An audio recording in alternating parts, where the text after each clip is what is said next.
Conversamos esta noche con el diputado de Renovación Nacional, Diego Chalper. ¿Cómo está, diputado? Muy buenas noches, gracias por acompañarnos. Hola Álvaro, buenas noches, gracias a ustedes por la invitación. Tema de la semana, la elección de 2 días, todo el ruido que ha habido alrededor de varios temas. Quiero partir con este veto presidencial que en esta semana distrital debiera, uno piensa, ordenar una discusión que ha estado bien desordenada.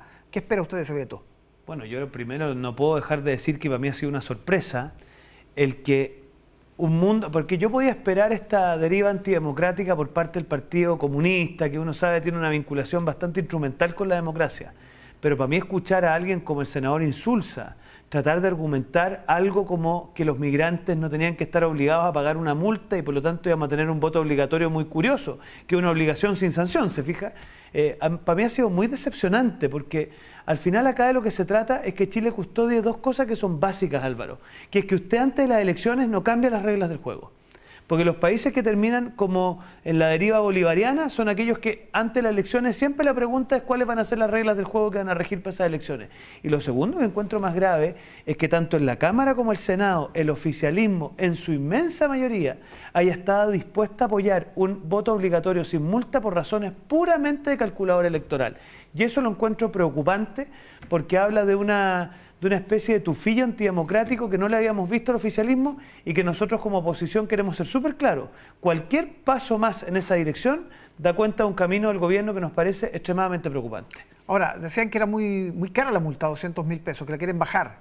Pero si hubiese sido eso, hubiese sido mucho más fácil intentar bajarla, pero en vez de hacer eso pidieron una votación separada de la multa completa y a partir de ahí lo que lograron fue que pasara de la Cámara al Senado un primer episodio que era un voto obligatorio sin multa, lo cual para mí me parece una vergüenza, y después en el Senado, no contento con eso, empezaron a discutir si era obligatorio o no que los migrantes que están habilitados para votar tuvieran que pagar una multa. ¿Qué es lo que hay detrás, Álvaro? Digámosle a la gente la verdad. Es que los estudios que ellos manejan, que son los mismos que los nuestros, da la impresión que la amplia mayoría de los migrantes regulares, para que a nadie le quede en duda, regulares y que cumplen con el requisito de residencia para poder votar en Chile, votarían por las posiciones de la oposición. Lo que no es aceptable es que usted haga cambios en las reglas del juego de acuerdo a lo que le conviene. Hasta aquí, una cosa tan brutal como esa no la habíamos visto y nos preocupa que el socialismo democrático especialmente haya estado dispuesto a una cosa como esa. Ley antipobres, dijo el diputado Winter. Bueno, me encontré con un video del diputado Boric que hace no muchos años atrás decía que el voto obligatorio era un mínimo denominador. ¿Ah, fue acá? Sí, fue acá. Un mínimo denominador, precisamente para darle expresión electoral a los sectores más pobres. Me cuesta encontrar una contradicción más brutal. Entonces, yo lo que veo por parte de un cierto sector del Frente Amplio, especialmente de la izquierda, pero que se ha ido tiñendo al socialismo democrático, es que están dispuestos a poner en tela de juicio las reglas del juego por razones electorales, por razones de calculadora, y eso me parece muy grave, porque quiero decirle, antes, mire, en el proceso constitucional le echaron la culpa a los sectores más pobres de que no entendieron su brillante propuesta y por eso votaron rechazo. Ahora dieron un paso más allá, no los tratan de ignorantes, sino que quieren prescindir de su votación. Limitar la obligatoriedad de los extranjeros. También hay una propuesta de varios diputados del PS. Dicen, no es que no vayan a votar los extranjeros, pero solamente los que ya tengan residencia, en fin, le ponen límites también a eso. A mí me parece una vergüenza, porque desde que una persona reside en Chile y cumple con los requisitos que establece nuestra Constitución y la ley para que puedan votar, lo que rige es la igualdad ante la ley. Y por lo tanto lo que ellos están pretendiendo decir es que hay que hacer una discriminación. Y yo he escuchado muchas cosas en la vida, gente de izquierda que tiene posturas muy curiosas, pero nunca había escuchado una izquierda que pretenda hacer una discriminación respecto a los migrantes.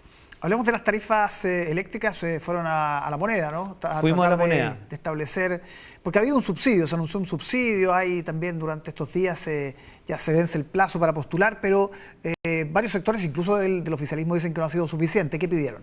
Bueno, nosotros también pensamos que no ha sido suficiente, pero no nos hemos querido quedar en la denuncia, sino que hemos querido pasar a la solución. Por eso un diputado nuestro ha formado parte de la mesa técnica, hemos hecho una propuesta que hoy día el ministro Pardo dijo que ha considerado, que tiene que ver con revisar cuánto el costo de impuesto que significa esta alza puede traspasarse a un subsidio más amplio desde el punto de vista eléctrico. Y hoy día particularmente, Álvaro, llevamos a las pymes, porque no se nos olvide que las pymes, especialmente las más vulnerables, las mini pymes, sufren mucho estas alzas de tarifas también. Entonces, llevamos esa voz. Y plantearon básicamente 3 cosas que me parecen muy importantes, muy cortito.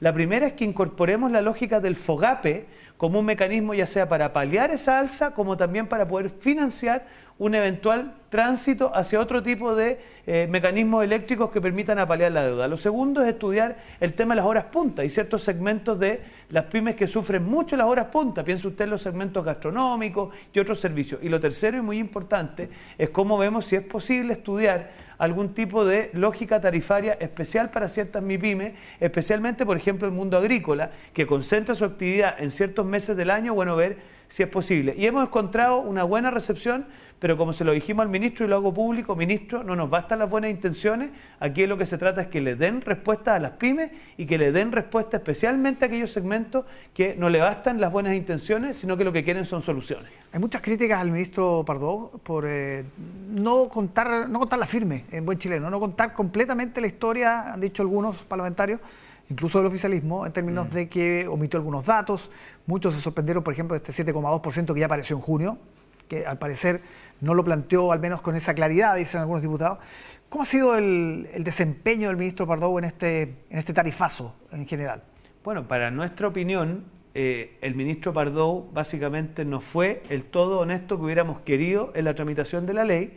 Yo creo que hay buenas razones para creer. Yo no formo parte de la Comisión de Energía, pero varios de los diputados dijeron abiertamente que no se entregó toda la información. Por eso me parece perfectamente plausible que hoy día hay una parte de la oposición que quiere interpelar al ministro Pardo. Yo lo que he dicho es que no nos quedemos solamente en esa dimensión, sino que también busquemos soluciones, porque la gente en una cosa tan alarmante como es el aumento de las cuentas de la luz lo que quieren son soluciones.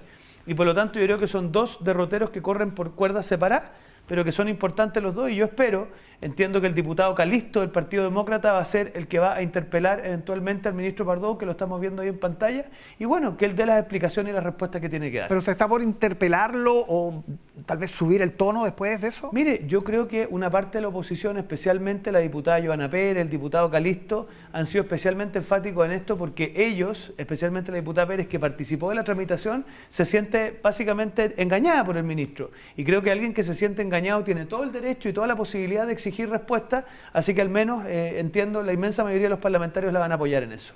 Estuvo la expresidenta Bachelet en el Congreso ayer, no sé si usted se sacó foto, porque todos le pedían fotos. ¿Ah? No tuve el gusto de verla, pero a mí me parece una cosa, y la digo en la mejor de las ondas, piensa usted lo que es para mi generación de izquierda, que nos prometió refundar el país. ¿Cómo de izquierda? De izquierda, por mi generación, el señor Boric, el señor Winter, la señora Vallejo, todos ellos nos invitaron a refundar el país. Y hoy día no solamente en el gabinete ya falta Ricardo Lagos, porque usted comprenderá que está Elizalde, está la Maya Fernández, está, digamos, la ministra Toá, o sea, está toda la concertación, sino que además que la candidata presidencial de esa expresión termine siendo la expresidenta Bachelet, a mí me parece que da cuenta que toda esa mirada refundacional fracasó en Chile. Y eso es una buena noticia para Chile, pero demuestra que esa generación política y ese proyecto básicamente fracasó. Vio que trascendió que el Partido Comunista le dio su bendición, o sea, como que no habría, si es que ella quisiera, digamos, ninguna objeción para que fuera candidata presidencial por tercera vez. ¿Usted ve ese escenario? Mira, a mí me llama la atención una cosa, que por qué le piden para todo bendición al Partido Comunista. Usted se da cuenta que el Partido Comunista pretendía que le dieran la bendición para hacer un operativo policial en Villa Francia, porque estaban muy impresionados de que se haya hecho un decomiso de armas y a ellos no se les haya avisado. Yo creo que la venia o no venia del Partido Comunista, espero que para el oficialismo sea cada vez menos importante, porque el Partido Comunista a mí me tiene impresionado como cada vez más está siendo muy enfático en su deriva antidemocrática, y para mí, yo no sé cómo hoy día un votante de la Democracia Cristiana, un votante del Partido Radical, incluso un votante del Partido Socialista, le invita y alienta a votar por un pacto en donde hay un partido que es capaz de tener una actitud complaciente con un operativo policial, que termina en un decomiso de armas tan evidentes como la que vimos. Ya, pero el tema de fondo, Bachelet candidata, por ejemplo, enfrentándose a Evelyn Matei. O sea, yo creo que hoy día la única que es capaz de unir ese arco en el hecho es la presidenta Bachelet, porque si no tendrían la necesidad de tener un candidato del mundo de la izquierda y del mundo de la centroizquierda. Pero yo no me olvido una cosa, pues Álvaro, la reforma electoral que todos critican y todos quieren hablar de la reforma al sistema político se gestó en el gobierno de la presidenta Bachelet. La crítica que hay a los servicios locales de educación y toda la reforma educacional se gestó en el gobierno de la presidenta Bachelet. Y todo el problema que tenemos económico con un exministro, el ministro Arena, que dijo que íbamos a tener una recaudación fiscal espectacular que nunca se cumplió, también fue en el gobierno de la presidenta Bachelet. Entonces, que tengan claro que si la presidenta Bachelet entra en ese derrotero, evidentemente le vamos a recordar a sus partidarios las malas reformas que hizo en su gobierno. Diputado Chalper, muchísimas gracias por acompañarnos esta noche. Gracias. Buenas Muchas noches. buenas noches, don Álvaro.